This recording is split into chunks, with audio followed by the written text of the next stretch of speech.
चलिए बनाते हैं दही के पकोड़े, वो भी व्रत वाले।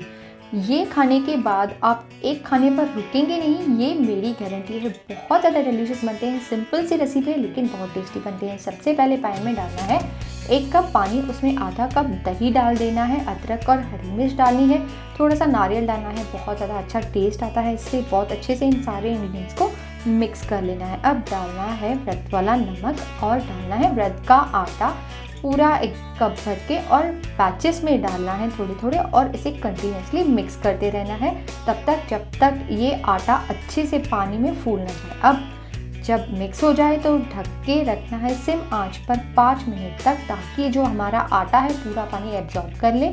इसके बाद बाउल में डाल के बहुत अच्छे से मसल के सर्व कर लेना है, बेल लेना है और इसको डिज़ायर्ड शेप दे देना है। मैंने ट्रायंगल दिया है, आप राउंड भी दे सकते हैं। मध्यम आंच पर फ्राई करें और सर्व करें हरी चटनी के साथ। पनीर की चटनी बनाई है मैंने, अगर आपको इसकी रेसिपी चाहिए तो कमेंट में मुझे ज़रूर बताएं कि पनीर की चटनी कैसे बनानी है।